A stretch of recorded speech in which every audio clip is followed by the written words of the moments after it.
voltando aqui sem massagem, parte 2 do vídeo. E aí, a cada grau centígrado que sobe a cerveja, a gente percebe cada vez uma experiência diferenciada, né? Lógico que um malte torrado, né, ele dá aquela sensação de café e tal, mas não é só isso. Uma stout não é só isso. Ela é muito mais do que isso. E essa stout da Odin, ela é muito boa, mas muito boa mesmo. Em termos de equilíbrio, não tem, a gente vê que a torra, ela não é aquela torra que é exagerada, ela consegue te dar prazer na hora de beber e excelente, excelente. Fico emocionado de falar porque muitas das vezes a gente se vicia em Itaipava, Antártica, Brahma, para ficar em algum bar bebendo uma caixa com 24 cervejas, né? E às vezes a gente acha que, porra, a gente trocar uma caixa de 24 cervejas por 2, 3 cervejas, a gente está saindo do prejuízo, mas eu penso que não, né? Quando a gente aguça o nosso paladar, a gente eleva o nosso espírito. E quando a gente bebe uma cerveja boa, a gente tenta entrar em conexão com essa experiência, né, que nos proporciona. Apesar de eu estar falando aqui e não conseguir parar e degustar, ter esse momento, ele é importante, né? Na hora que a gente coloca a cerveja e consegue sentir essa sensação de bem-estar, paradoxo da eficiência. Paradoxo da eficiência, como eu terminei no parte 1 falando sobre paradoxo da eficiência, que o autor já vai colocar a primeira questão sobre a autonomia financeira e o paradoxo da eficiência. Como repartir as competências tributárias, né? Porque até agora a gente verificou a eficiência relacionada a um desenho federalista, né?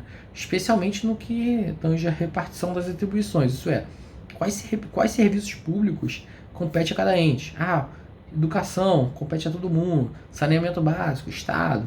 Só que o mesmo critério em relação ao desenho federalista, ele deve também se colocar na questão de como se devem ser repartidas as competências tributárias, né?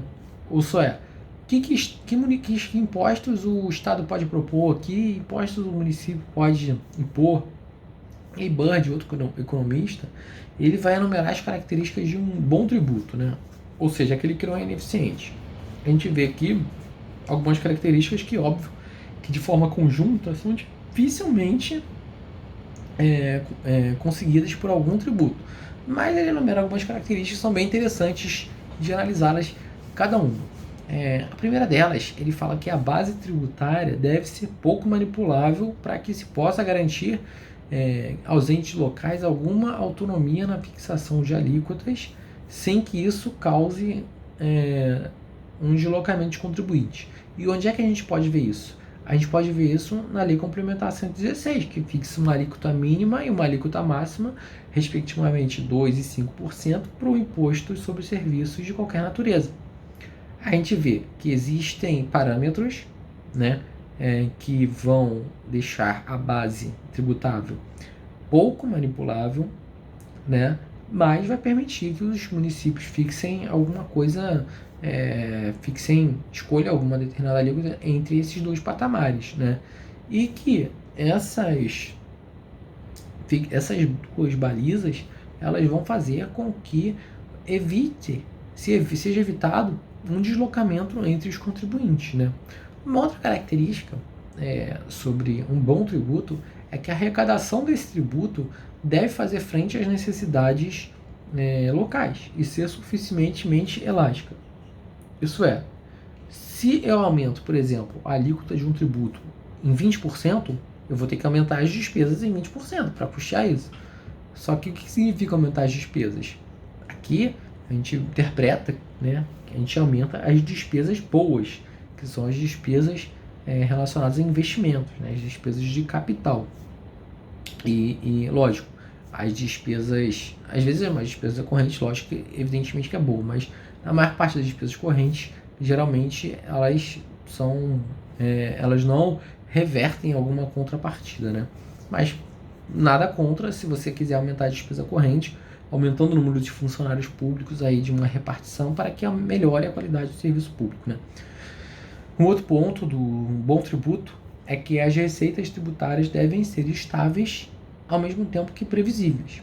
Então, a gente consegue fazer com isso, estimar, fazer um orçamento consistente à medida que conseguimos estimar a receita que a gente vai oferir e com isso a gente consiga estipular ao máximo algumas despesas que a gente vai ter com os gastos normais do Estado.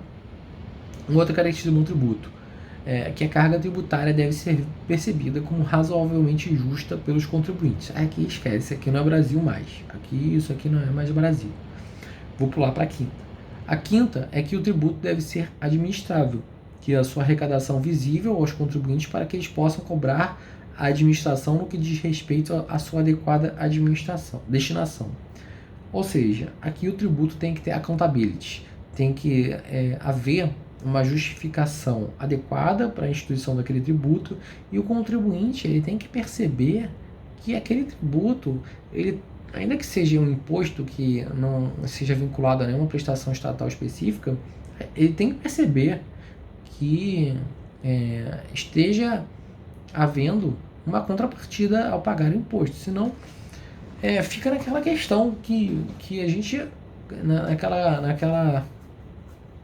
aquele ranço que a gente tem da política, a gente fala assim, cara, que a gente paga tanto tributo, a gente vê tanta corrupção, então isso descredibiliza a função tributária, né? Uma última questão que a natureza do tributo deve tornar a sua incidência efetiva de difícil exportação a outros entes federativos, né? A questão também de evitar a guerra fiscal, né?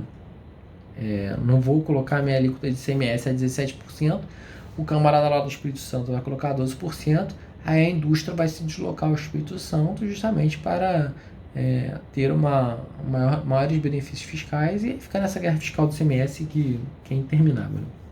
Enfim, como se pode perceber, as características de minha cerveja acabou, só tem esses últimos momentos de prazer e elevação de espírito. Como se pode perceber, as características do imposto bom, desse imposto hipotético, eles são extremamente impossíveis de serem alcançadas, uma vez que elas exigem que as entidades com jurisdição limitada instituam os tributos que incidam sobre bases móveis. Vou explicar essa questão de bases móveis daqui a pouco, né? E a gente vai pegar o exemplo brasileiro de um imposto ruim, e aí já declaro que aqui a guerra ao ISS, que é um mau imposto, que é o ISS, que é um imposto que os municípios têm competência exclusiva para a instituição desse município, impostos em municípios e Distrito Federal. O resultado disso é que, como o local de prestação foi elegível, né, como o local de prestação do serviço, né, nesse campo, né, da materialidade do tributo, esse local ele é facilmente manipulável para os contribuintes. Isso é, a base tributável é extremamente móvel, né? Então os contribuintes vão se deslocar para os municípios vizinhos. E aqui eu discordo, tá? Isso não acontece. A alíquota do ISS sobre... Fudeu, tem mais exemplo. A prestação de serviço de educação no Rio de Janeiro é 3%. Em Niterói é 2%. Então vamos mudar para Niterói porque a alíquota é menor? Porra nenhuma, né, gente? Porra, não dá. Tu vai continuar no Rio porque a tua clientela tá lá, né? Então é delicado essa parte aqui que fala sobre essa base móvel, mas em muitos outros casos isso acontece, né? Então vamos considerar que isso seria ruim. Essa base móvel influenciaria muito a questão da tributação do ISS. Os contribuintes eles se deslocariam sim para os municípios vizinhos. Isso causaria o quê? A primeira coisa seria a guerra fiscal, que impactaria no município que perdeu esse contribuinte, né, com a queda de arrecadação. E uma outra questão seria um desperdício ou uma perda de riqueza da economia. E isso se dá porque o contribuinte, o prestador de serviço, não é da intenção dele ficar migrando, ficar indo de lá para cá, que nem pulando de galho em galho, que nem macaco, né? A questão dele, ele quer se fixar, ter clientela e não quer deixar de atender um cliente ou outro justamente por causa da base tributária. Então, aqui eu acho que esse ponto tem a ver com uma questão de não neutralidade do ISS. Então, vamos encarar que o ISS é imposto ruim e é por tal motivo que os municípios eles deveriam enfatizar impostos incidentes sobre uma propriedade, no caso, propriedade rural ou propriedade urbana, a exemplo do IPTU e ITR, ao invés de buscarem tributar serviços que seria, aparentemente, uma base móvel, né?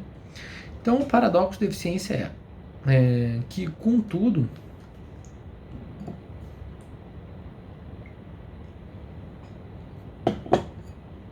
existem, obviamente, alguns limites arrecadatórios inerentes quase ao exclusivo uso exclusivo de um tributo como o IPTU. E, consequentemente, os municípios necessitariam de outras fontes de arrecadação, porque não dá para tu botar uma alíquota de IPTU muito alta, porque senão teria o problema de ter um tributo com efeito de confisco, né? Então, ao mesmo tempo que eles não podem, os municípios não poderiam, em tese, ter um imposto sobre uma base imóvel que nem o ISS, eles também não seria suficiente ter um imposto como IPTU. Então, eles necessitariam por sua vez, de outras fontes de arrecadação. E quais seriam? Seriam, por exemplo, as transferências, né? E esse que é o paradoxo da eficiência do federalismo fiscal, porque o princípio da eficiência exige que boa parcela das atribuições dos serviços públicos sejam descentralizadas a nível local. No entanto, o mesmo princípio aloca grande parte das bases possíveis de incidência tributária para o nível federal, né?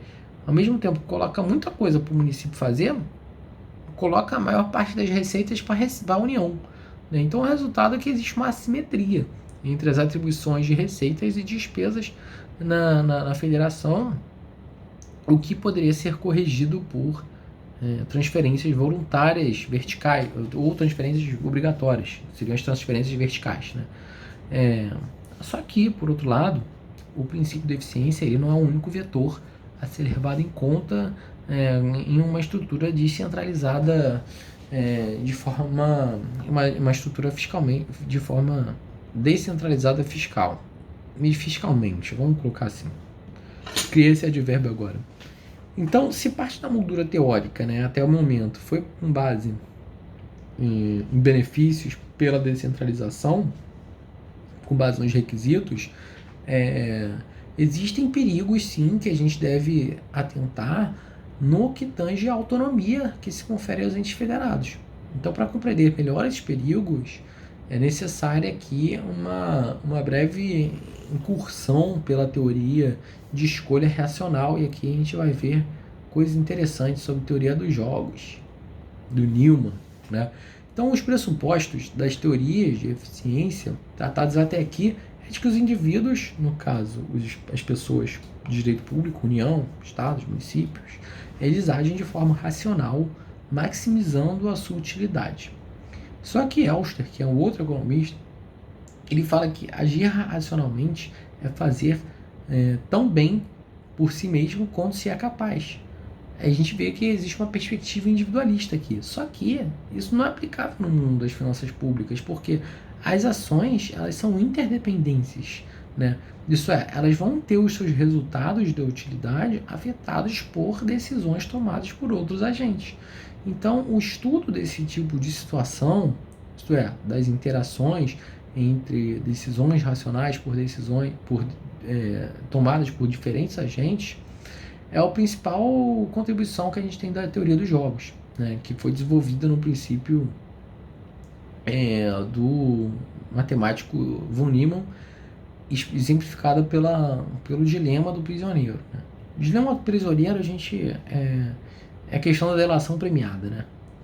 Basicamente, eu vou olhar para cá porque eu vou pegar os dados que o texto colocou, né? Porque varia, né, a questão da exemplificação, né? Mas eu quero exemplificar igualmente de acordo com o que o texto deu de exemplo, né?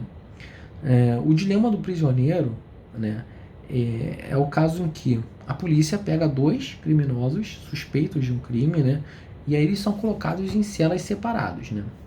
Só que eles estão colocados em celas separadas, mas eles sabem exatamente como funcionam as regras do jogo, né? Sabe que se um denunciar alguém vai ter tanto X de pena, se ninguém denunciar ninguém vai ter X de pena, Y de pena, enfim, eles sabem as regras do jogo. Mas o prisioneiro A e o prisioneiro B, ele não sabe o que cada um vai fazer. Porque quais são as duas opções? Um prisioneiro pode confessar, pode delatar o outro, e a outra questão é o prisioneiro pode se manter omisso, pode não falar nada. Então eles têm 2 opções, que cada um pode reagir, né? Aí o jogo é o seguinte: a polícia ela diz que cada um vai ser libertado se um denunciar e o outro não denunciar. Ou seja, se o A denunciar B e o B não denunciar A, o A vai ser libertado. Só que se o B o A vai ser libertado, enquanto o B ele vai ser preso. Só que ele vai ser preso com 5 anos de prisão. É isso que eu queria ver aqui no exemplo. Que cada um vai dar um ano de uma pena. Ou seja, se o A denunciar B e o B não denunciar A, o B vai ser preso com 5 anos de prisão. E a mesma coisa, se o B denunciar A e o A não denunciar B, o A vai ser preso com 5 anos de prisão. Se ninguém denunciar ninguém, né, eles vão ser presos, só que ambos vão ser presos por 1 ano, apenas 1 ano. Por outro lado, se o A denunciar B e o B denunciar A ao mesmo tempo, eles vão ser presos por 3 anos. Então veja, eles podem, no leque de possibilidades, eles podem ficar presos 10, podem ficar presos 3, pode ficar preso 1 ou pode ficar preso 0 anos. Eles podem ficar presos 10 anos se... Eu falei 10, mas é 5, desculpa, perdão. Eles podem ficar presos 5, podem ficar presos 3, pode ficar 1, pode ficar 0. Eles podem ficar presos 5 anos se um denunciar o outro e o outro ficar quieto. Eles podem ficar presos 3 anos se os 2 denunciarem cada um. Eles podem ficar presos 1 ano se ninguém denunciar ninguém, se os 2 ficarem calados, né? Eles podem ficar presos 0 anos se eles conseguirem a proeza de denunciar alguém e esse alguém não denunciar ele de volta. Então perceba que ambos os jogadores vão ter estratégia dominante. Que qual vai ser? Denunciar o outro. Ninguém vai querer ficar calado. Ninguém vai querer ficar calado. Porque se eles ficarem calados, eles vão ser presos 5 anos, né? Então por que eu estou falando isso aqui, né? Porque a questão do federalismo fiscal, né, ela implica que essa cooperação, ela, no que diz respeito à distribuição de encargos e competências tributárias, sobretudo no que diz respeito à guerra fiscal, ela deve ser entendida como um instrumental teórico que vai demonstrar que a autonomia absoluta conferida a cada ente federativo, a ação de cada pessoa, ela vai tender a maximizar a sua própria utilidade. Farinha pouca, o meu pirão é primeiro. E isso vai levar a consequências deletérias, né? Porque a gente não vai perceber que, vou pensar em conjunto com outro município. Não, cada um vai estar querendo maximizar a sua própria utilidade. Porque essa é a estratégia dominante. A estratégia dominante não é ficar calado, porque se você ficar calado, toma 5 anos. Se você falar, olha o benefício de você denunciar o outro coleguinha. Ou você não vai ser preso, porque ele pode não te denunciar, ou tu vai ser preso por 3 anos, porque ele pode te denunciar também. Mas nunca tu vai querer ser preso por 5 anos. Por isso que vale a pena mais falar do que você não falar. Porque você não sabe se o colega vai cooperar com você ou não. E isso se aplica com a questão dos municípios. Você não sabe se o município vai cooperar com você ou não. Então, na dúvida, denuncia, faz o seu. Então, o federalismo fiscal, ele tem essa questão de que cada um vai querer maximizar a própria competência, a própria utilidade, perdão. Por isso, o federalismo, em tal sentido, ele deve ser mitigado com mecanismos de coordenação e previstos aonde? Na Constituição, que vai impedir que municípios de forma autônoma deliberem da melhor forma que possível para eles mesmos, né? E a gente evitaria, assim, com critérios de coordenação constitucionalmente previstos, que houvesse essa perda de bem-estar, né? Porque, assim, quando a gente está de fora, a gente percebe que, cara, o melhor para todo mundo é todo mundo ficar calado, porque todo mundo pega um ano de prisão e sai feliz, né? Agora, para quem está ali na situação, vai querer garantir a própria pena mais leve, né? Enfim, a partir disso, ele vai fazer umas conclusões no texto. O federalismo fiscal, no Brasil, estabelecido pela Constituição, ele é bastante rígido, porque ele é baseado em competências tributárias exclusivas para todas as pessoas de direito público interno, com exceção, lógico, dos impostos, né, de guerra, né, que pode ser instituídos com base de cálculo igual do município, por exemplo, né? Mas o normal é que as competências tributárias são exclusivas, por isso que o federalismo é rígido. Uma outra questão é que existem a previsão de competências, de transferências constitucionais mandatórias, obrigatórias, né? Além disso, existem também transferências verticais voluntárias para os fins mais diversos, e aqui ele exemplifica com fundos de desenvolvimento regional. Uma outra questão de rigidez no nosso federalismo é a determinação a priori das destinações orçamentárias por todos os entes. A gente vê, lógico, aquela coisa acachapante das vinculações de receita orçamentária, né? A gente vê um artigo, né, na Constituição, ao 67, se eu não me engano, 4, inciso 4 ou 3, que fala que é vedada a vinculação de impostos, né, salvo aquelas 398 exceções, né? Ou seja, 398 vinculações possíveis. Outra questão que fala da nossa rigidez do federalismo é a autonomia financeira orçamentária por parte dos entes federativos.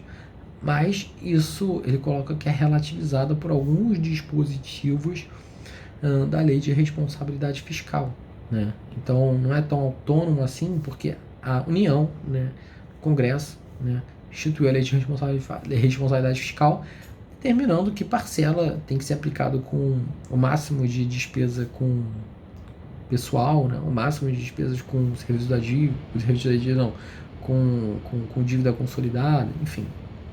A lei de responsabilidade fiscal ele dá uma mitigada aí na autonomia, justamente porque é autorizada pela Constituição, né? Dificilmente poderia existir alguma lei que não houvesse fundamento na Constituição que tivesse instituído os parâmetros que a LRF instituiu, né? Porque a LRF ela tem lastro constitucional, né? E aí, por fim, o autor, que a gente percebe que ele é muito a favor do federalismo, e ele coloca argumentos bastante convincentes, ele coloca algumas sugestões, propõe alguns ajustes no federalismo, como, por exemplo, eliminar focos de rigidez do sistema. Por exemplo, ele fala que a Constituição deve garantir a autonomia orçamentária dos entes federativos. Só que essa Constituição poderia garantir essa autonomia sem que ela predeterminasse os gastos ou destinações dos orçamentos municipais ou estaduais. Um outro ponto que ele propõe é que a reestruturação das competências tributárias poderia acontecer, sobretudo no que diz respeito ao ISS, transferindo a base de incidência do ISS, dos serviços, para a União, né? Em troca, contrapartida disso, já que a gente viu lá em cima, lá atrás, que tem que haver compensações, naquela teoria de Ricker, sei lá o que, tem que haver compensações para quem está perdendo, o município ganharia com isso, né? A perda dessa competência tributária, ele ganharia mais transferências, né? E uma outra questão seria a criação de mecanismos de coordenação entre a União, Estados e municípios, também como desincentivos, tanto incentivos como desincentivos a estratégias não cooperativas, incentivos à cooperação e desincentivos à não cooperação, para ter uma harmonia maior nesse federalismo. E aqui ele coloca como exemplo condicionar a parcela de transferências em medidas de esforços fiscais, ou seja, quem coloca um indicador lá, que a gente viu agora na questão do ICMS, da repartição do ICMS, essa modificação que teve na Constituição, que sei lá quanto por cento do ICMS tem que ir para os municípios, só que essa parcela ela é dividida de acordo com o índice de educação lá. Então quem tem o melhor índice de educação recebe mais, né? Bom, parecido com isso, né? O que pode ter alguns problemas, né? Porque talvez o município que menos recebe, que mais sofre com educação, talvez ele receberia menos recursos para poder reinvestir em educação, né? A gente vê algumas questões relacionadas a isso. Então, basicamente é isso. Bastante interessante esse texto sobre federalismo. Muito bom. Tinha que ser xará. Um abraço. Boa noite.